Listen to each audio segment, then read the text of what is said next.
I expect the same thing. You demand the same thing back, which is you should. If you should get what you give. But then at work, you're highly strategic. Like you like to know there's a plan. You don't want to just aimlessly like let things happen. You got to like know what's going on. And like when people are talking to you, you're like, okay, what's the end result? Like, what are we talking about here? Why you're just like, what's the report for? Right. So it's pretty, it's fascinating how energy works and how we're just little. You remember when you're kids, they had those vertical ant farms where you could like watch the ant. That's all we are, man. It's all we are, ants moving around. And so we're motivated to move by the energy of the earth. And we're unique, but we are very, very wildly similar. I I love that. Before we fully get started, I heard your presentation at ELT that you Okay. did for Paul Mitchell. Um, and I wanted to ask you if you know off the top of your the birth date, the actual date says who we really are. So I'm the 23rd. The actual the day that you're born is your values, so I'd need to calculate it for you. 223. Give me one quick second. Let me grab my Yeah. calculator. Where is it?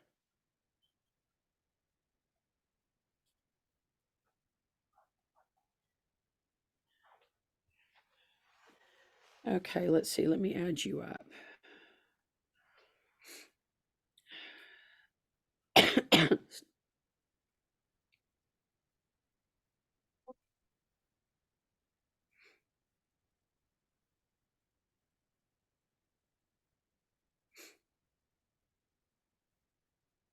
Oh, wow. Okay. So you're the year of the dog, month of the tiger, day of the dog. So here's the cool thing about that. The way you see yourself is how the world sees you. I have some clients who see themselves as like, a dog, and the world sees them as like a dragon. And you're going, and they're like, I'm so misunderstood. And you're like, well, yeah, because you don't see yourself the way everyone else sees you. But you see yourself exactly as the world sees you. So it places you in a stronger position of confidence because when you articulate, it's received. It's not like people are going, what the hell is he talking about? They know what you're talking about. And you're able to get across your feelings. But when I deal with young kids, in school who are really struggling with explaining themselves and they feel like they're hitting up against the ceiling with a teacher or a parent. There's this total frustration. And I'm telling these kids, it's not you. It's your energy, but it's my job to teach you how to work with that energy. Because if you were the day of the dog in the year of the dragon, I'd be going, buddy, you've got to like understand that you're coming from this, like, I'm fighting for loyalty, and everyone hears you going, I've got an ego. So it's like, I got to teach you how to, but you don't have that challenge, which is really nice for you. It really is. And it's good for everyone around you. I love that. I love that. All right. So, before another thing, were you ever a stylist or did you just get into the salon business? Was I ever what? A stylist? Did you ever work No, behind the I was chair? never stylist. My husband is. Okay, so we're gonna ask about that because I like was reading your bio and I'm like, I see that you were on the Professional Beauty Association, you own a salon, you have a product line, but I'm like, I don't see that you ever were actually behind the chair. Yeah, that's my husband. He's the guy. Billy's a celebrity hairstylist. He takes care of a lot of celebrities, but a lot of really normal folks because those are the ones that pay the bills. So celebrities like everything for free. God love them. But he's been doing hair for, let's see, we met when we were 22, and let's see, he's been doing hair since he was 19. So, geez, Louise, man, we're talking 39 years of hair. And he's done hair at, like the haute couture fashion shows out of New York and out of Paris. And he's kind of as loud as I can be. Billy's low key and laid back. We're total opposites. It's fascinating. Oh, that's that's awesome. So you served as the first president of the Professional Beauty Association and the first female president of the Yeah. Salon Association comprised of North American salon owners. So how did you stumble into those positions? Well, I was just running our company, just doing my thing behind the scenes like the Wizard of Oz, man. And I got a phone call one day. A guy by the name of Stephen Brooks, God rest his soul, recommended me for the Salon Association. And so their then executive, or I guess she was a managing director, Jill Kohler, contacted me and said, "Hey, we'd love to have you sit on our board." And I was so confused. And I said, "Well, but I'm not the hairstylist. That's my husband." Because Billy was in intercoiffure and all the other different hair things. And I said, "That's my husband. That's not me." And she said, "No, no, the Salon Association is comprised of like the business side of it. And we understand that's you."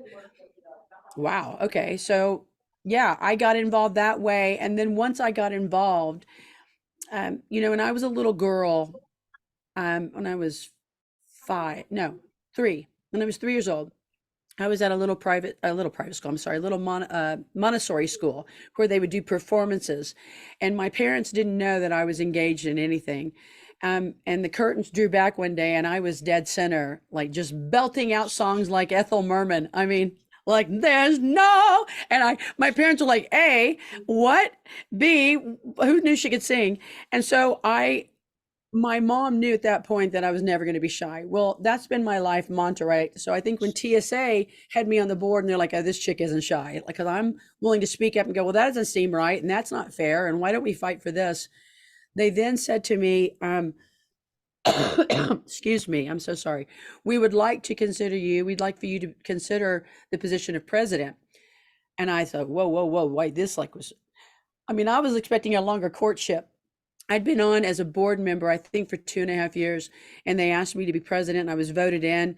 And during my time as president, I was able to work with the team. We brought over um, Cosmoprof because that was always in Italy, right? We always, all the hairdressers used to travel over there for that week. And Cosmo, have you ever been to Cosmoprof in Italy? It's blocks long. I mean, Wow. it's like the CES show in Vegas. It's massive. But it always been over there. And so, Americans were having to travel that way. So we worked with their team and brought it over here. That's the thing I can hang my hat on. And I had a great team. I had a lot of fun. And so then when we started the transition from the Salon Association to Professional Beauty Association, they asked me if I would move in and make that transition as their first president, which was interesting because in our industry, we're comprised of mostly women, mostly female hairdressers. But men, are, no pun intended, kind of the cock of the walk. And so they kind of, they get out there a little bit more, and the gals weren't really speaking up. And although I'm not a hairdresser, I found it fascinating that they asked me to step in as first president of the newly formed PBA. And I knew I don't want to dismiss the prestige and the honor that they afforded me, but it was just kind of a transitionary period. And I think it was a safe move.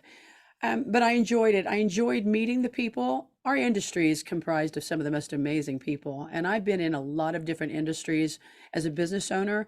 I've spoken as a public speaker. I've spoken to a lot of different associations, from dental industry to teaching to farming, everything.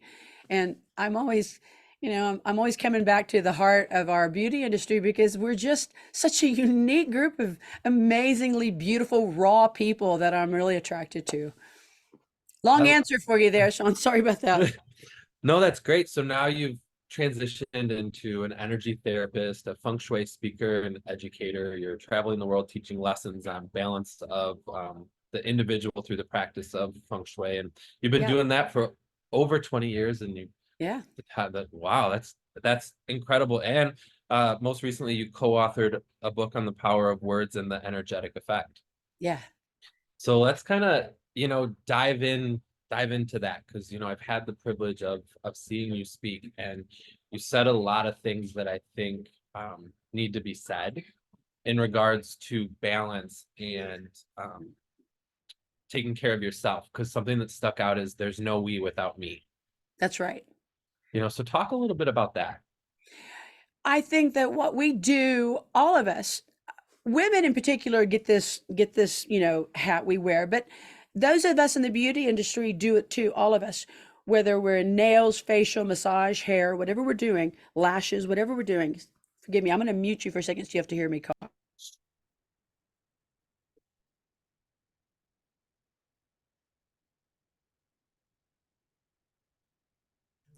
This cough is showing who's daddy around here, and it's not me. Okay, so we put everyone else first, which is true. You should do this in the beauty industry. But we do it so often to the neglect of ourselves. And I watched it in our beloved industry. It's not just us, nurses do it too, I've noticed. And well, and teachers, anybody who serve, we neglect ourselves so horrifically that we're trying to fill everybody else's cup from a half empty jar. And it doesn't work like that. You've got to be completely whole before you can give. And so when I work with my clientele, I'm always telling them, you have to put yourself first. Oh, Melissa, I couldn't do that. I wasn't raised that way. Okay. Well, if you are, this is not me promoting any moral path here, but if you have any faith base, I don't care what you subscribe to. Whatever faith base you have, if you believe that you are a part of something greater than, whether you call it God or Allah or source or whatever you call it, if you are a part of something greater than, then that means that is part of you. So as the parent of my two children, Seiji and Nobu, they're part of me. And they are themselves individually, but they're also a part of me. So it was important that I teach them what I believe to be good values so that when they're out representing the family, they're representing what's good and whole. Well, if I am a part of something greater than me, and I call it the source, or Allah or God, then what I'm saying is, if I'm a part of you, then you're in within me, and I have to honor me to be the best me if I'm going to honor you, right? So you have to honor something greater than yourself. And in order to honor yourself fully, you have to take care of yourself. What does that mean? It means knowing and accepting who you are 100%. So if I, for the sake of my language and energy, if I am the year of the rabbit, which I am, if I'm the year of the rabbit and I happen to be I happen to also be, I vote this way, I love this way, I identify as this pronoun, whatever all these labels are that I put on myself. If you take them all away from me, I don't diminish. I don't disappear. Hmm. I'm, but who am I? I have to understand me 100%. I'll offer you a roadmap when you work with me to understand that you're the year of the dog, you're the month of the tiger, you're the day of the dog. But you're so much more than that, right? That's just a kickstart for you to understand how you naturally vibrate.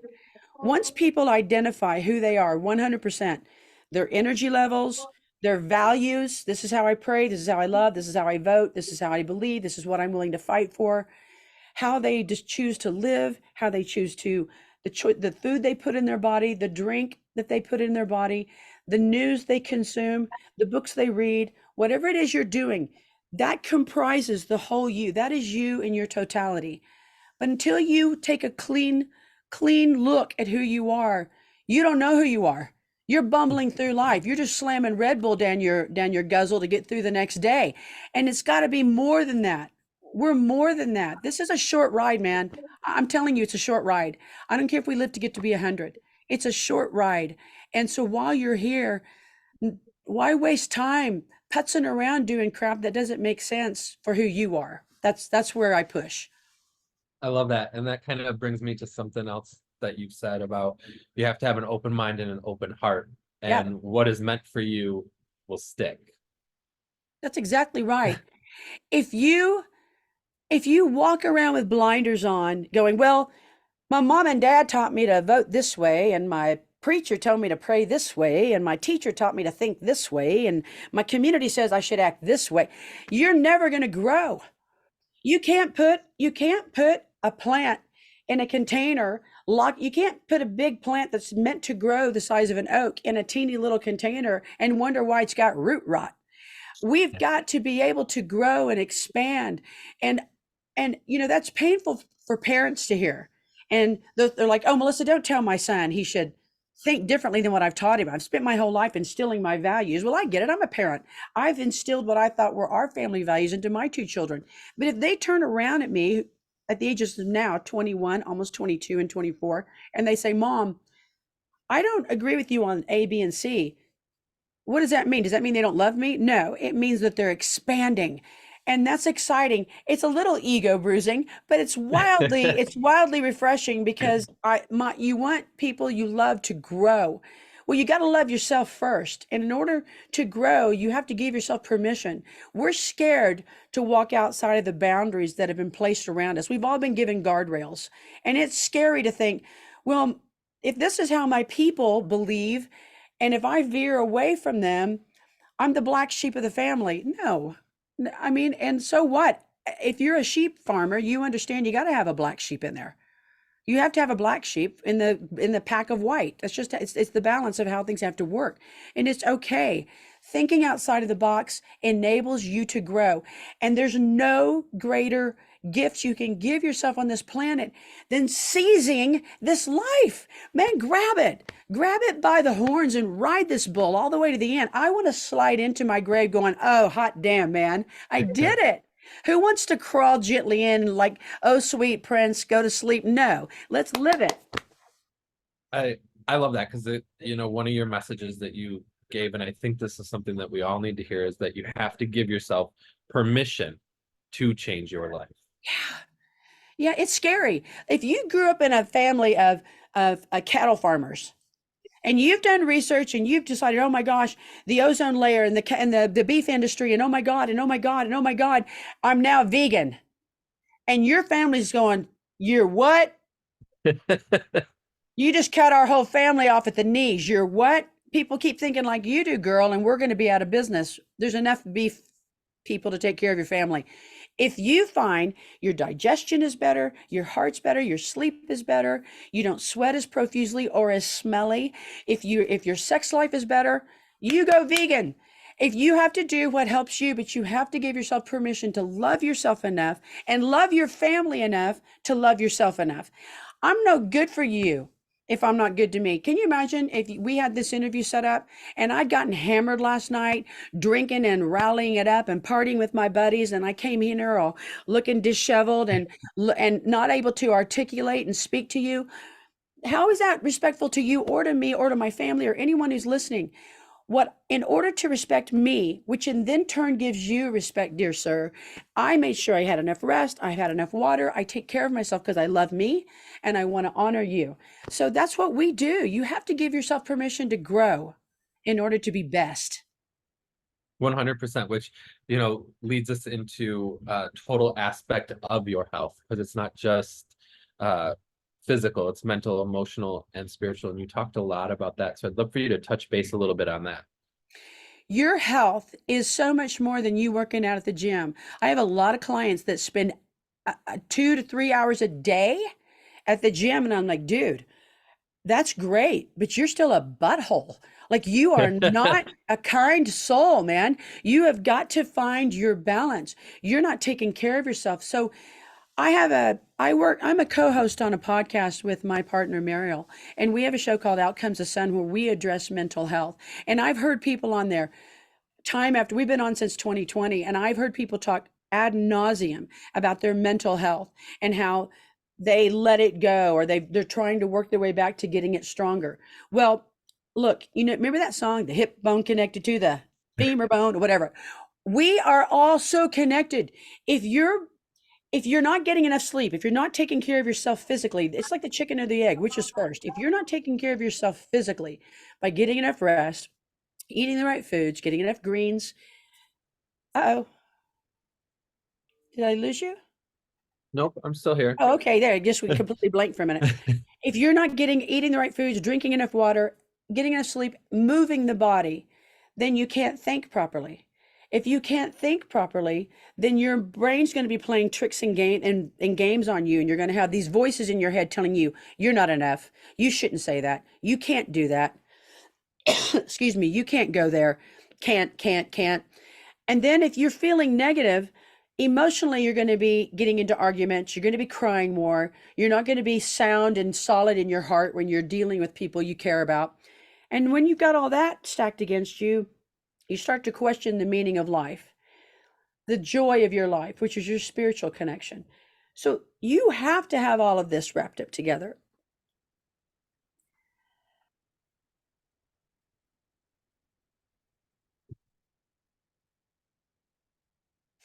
So sorry. You have to have this all connected in order for you to present your best whole self. Your best whole self means carving out time in your day for meditation. People get weary and leery about, well, what's, meditation or prayer. Prayer is you actively asking for something. This is what I need. Thank you for this. Meditation is you shutting the hell up and letting the Mm. universe work its way through you to recalibrate you. Because you're like just misfiring and you get, so you meditate and you have total calibration, and then you're clear.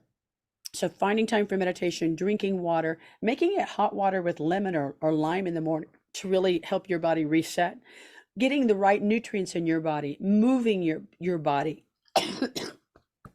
So sorry. No, I'm fine. Wow. So you've got this all works together.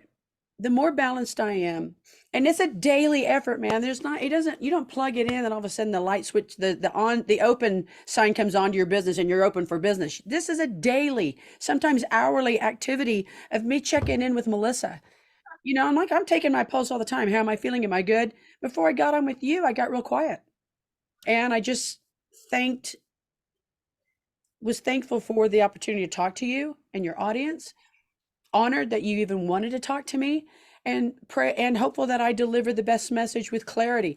So it's just about always checking in. It's constant, but I'm telling you, it's so worthwhile. It feels so much better to be in a place of ownership of my life rather than listen, I know I'm not finishing my sentence here. But I told my children all the time, if you don't take ownership of your life, somebody by God will, and you probably won't like it. So Mm. step up, my friend, and take ownership of your own life. Make your own decisions, everything for yourself. 100%. And you just kind of talked about gratitude, how you were thankful for this opportunity and thankful for being asked and being able to come on here. And when I've heard you speak, you talked about stress and what it does, but you also talked about gratitude. So let's Yeah. kind of compare the two. Stress will literally destroy the mitochondria of your cell. So stress, if you can imagine, you can visualize it. Stress walks in with a helmet, a hard hat, and a jackhammer, ready to take your cells out. And it's looking for the spots of vulnerability. It's looking for areas of weakness that it can really knock down. So when you invite stress, now listen, let's quantify that for a moment. A little bit of stress isn't bad because a little bit of stress helps the tree grow. Without stress, it can't stretch and grow. So a little bit of stress isn't bad, and it's what helps us. Like, oh, where are my keys? Let's go. There's a little bit that's good. I'm talking about inviting in chaos and drama like an adrenaline junkie. When Mm. you have that stress coming into your life, you're watching drama on TV, you're listening to you, and then what'd she say? And who broke up with who? And he slept with who? When you're inviting all that chaos into your life constantly, and you're rescuing, you're always putting on your white jacket and jumping on your white horse to go rescue everybody. That brings a chaos and drama into your life. Let's look at nurses who are in constant, especially the ER nurses. These gals, I've spoken to them. I've spoken before their association. They're in constant chaos and drama. It's just why a lot of them will put on weight. It's why or they'll get really skinny, and they're constantly running against the health of their body, and they know better. But what stress does is it breaks down the mitochondria of your cell, and your mitochondria is the brain of each cell, reminding it what to do. So it breaks it down so there's misfiring in your body, and it literally can create disease. It creates disease in the body. On the flip side, you've got gratitude. No matter where it falls on the scale, a little bit of gratitude or a whole mountain of gratitude, your body responds in the most favorable way. It calms down the misfiring of the body. It literally, if you imagine that in your gut with all the microbiomes, if you imagine it being a cesspool of acid, if you will, and not all good acid, but the bad acid, and like a boiling cauldron, if that's firing, the gratitude literally is like just soothing it and calming it down to each part of your body. It's amazing what gratitude does to your heart. It calms it down. There have been studies shown that men and women who've been diagnosed with cancer go through all the different stages of fear and shock and anger and rallying against their God. And then all of a sudden, when they come from a point of gratitude, of actually thanking the cancer for choosing them, to teaching them the life lesson,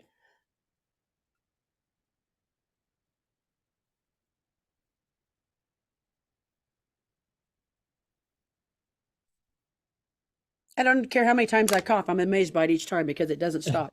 Um, if you when they show them showing gratitude to the Cancer, and it shows their body start to their body, even the expression of thank you for choosing me starts to show the cells realign themselves in response to it, because Cancer is nothing but an errant cell looking to match up with other errant cells and form a gang, a biker gang to come after you, right? So when you express gratitude, it starts to calm it down and they realign. They don't line up together like that. They start kind of like not identifying with each other as well.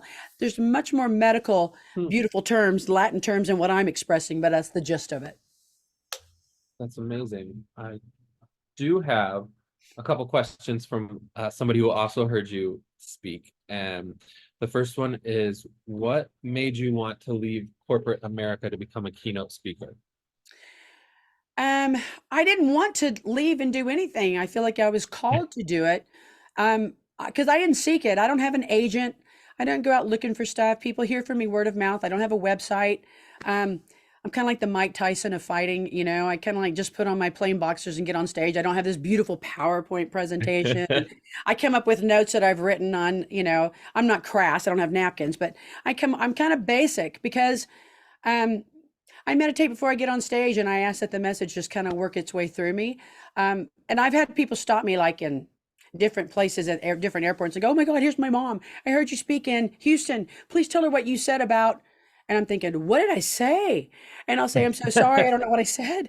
And that's true. It's not like I've got early stage Alzheimer's. I don't know what I said because it's working its way through me now. Why did I choose? I'm still involved in a lot of corporate America stuff. I'm still an entrepreneurial at heart. I still love the grind of business. I think there's a lot of fun to it. I don't love um, I don't love what was happening towards the end of my business when I felt like we got too big at Yamaguchi and we had too many employees. Nothing, there's no anti-employee. I'm very pro-employee, but I couldn't sustain the level of need and want that they had. So it was time for us to like slowly dissolve. And so we did. But I think what I love about public keynote speaking, no, I know what I love about it is that when you stand before an audience, it's an open slate each time because it's just like you guys are behind the chair. I'm just you behind a chair, but I'm on a stage.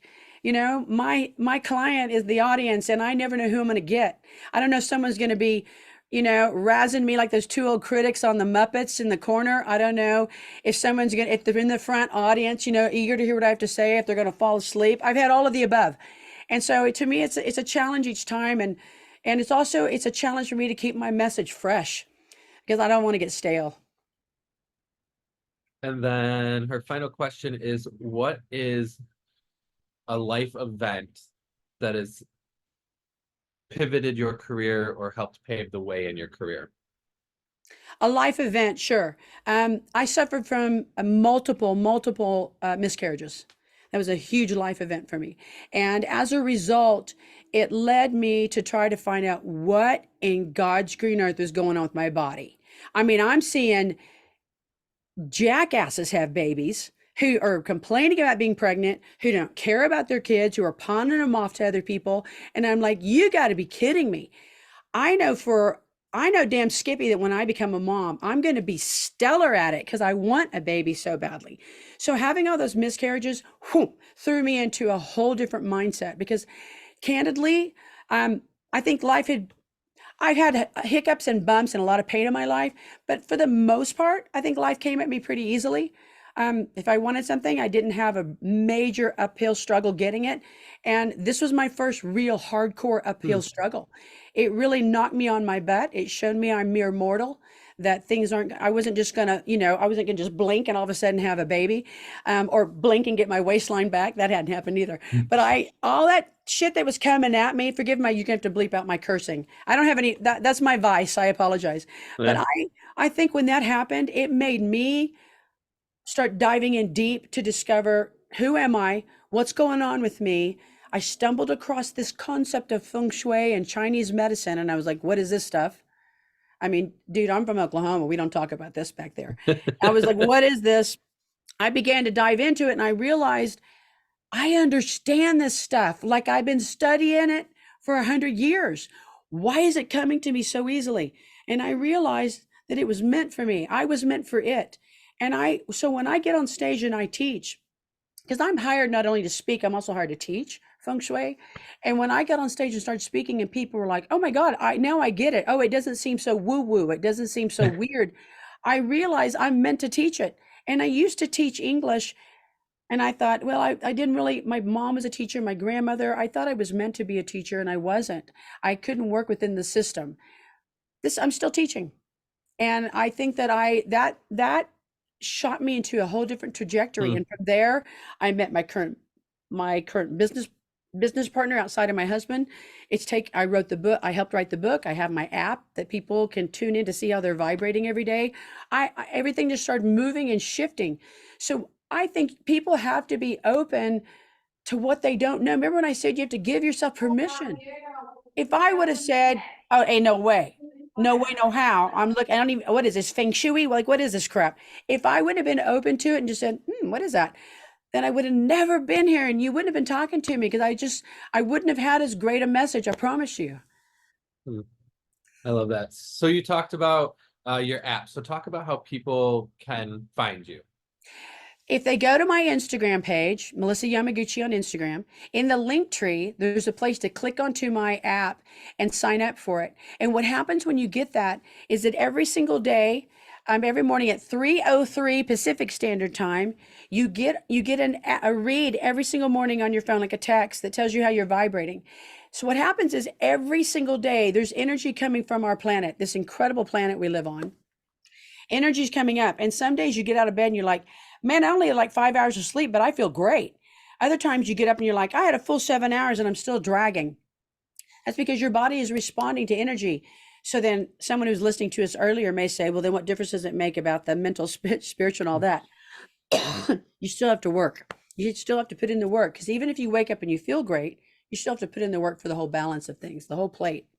But it tells you how you're vibrating each day. It's kind of like a weather report for Hmm. your energy. If I told you, hey, there's a thunderstorm this coming in the morning, you'd put the umbrella out by your keys. So it's that. It tells you how you're vibrating so you know how to kind of navigate through your day. If your energy's low, you're not going to pick up a fight with somebody because you're not going to win. You're not going to sign a contract because you may have overlooked a small detail.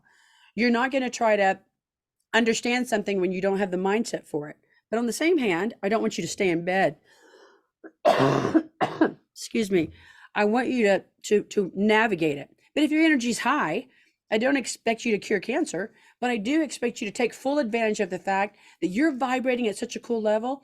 Today's the day to sign a contract. Today's the day to ask somebody out on a date. Today's the day to take a chance. Today's the day to launch a new project, pitch an idea. It's like that. That's how it moves. Love that. Perfectly put.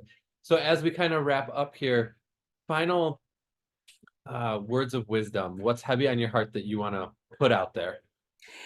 I think it's far too easy for us to look for differences in other people. And I hate when people, no, I don't hate. I don't like when people go, I'm so bored with that. But it actually is boring. If all somebody can do is constantly complain and they people, them and us, then they've not given themselves permission to grow because they're jumping on a narrative. Now, we're living in a very volatile time. We've got what's going on in Ukraine and Russia. We've got what's going on over in Gaza and in Israel. We've got what's potentially going on over in Taiwan. We got what's potentially going on in North Korea. We don't know what's going on, and we don't know where it's going to hit next. But we do know this: the one constant that will always, always work is gratitude and kindness. Hmm. So when you come from a spot of saying, I don't know, I've had people call me and go, what's your position on the Palestinians or the Israelis? Look, I can't even pretend to have an idea to know. I have an opinion, but you know what they say about opinions? Too many have them and not enough need to share them. I'm not going to share my opinion because it's irrelevant. What I do know is that I send kindness and love to everybody around me. And this is the one thing that weighs heavy on my heart. Energetically, we're so much more powerful than we're buying into. All we have to do is set aside time every day to offer ourselves love, to offer those love of the love around us. Think globally and act locally. Think about the world, but spread love around you. It's love around you. There's many of us who don't know our neighbors. There's many of us who have they'd other people because they vote differently, they think differently. I had someone say, "Oh, I had to get rid of a friend of mine because I couldn't see past his political views." And I said, "How long were you friends?" 15 years. And I said, "You got really?" Yeah, because he votes so opposite to me. Now, it does so happen that a friend of mine felt that his very life existence was at threat by this friend of his who was voting in total opposition to his ability to live his life. So he felt very passionate about it. And I said, if you've chosen to not have this person in your life, at least offer them grace and love. Because that, if not, then that creates toxicity and drama and bad karma in for you. So just come from a place of good. That's all it takes. We are known in our industry for being in that break room talking trash and just like and it that doesn't take any talent. It's boring. Get out there and expand. Give yourself permission to grow and love and offer gratitude and really seize this life. I promise you it's short, whether it's 80 or 120. It's a short life.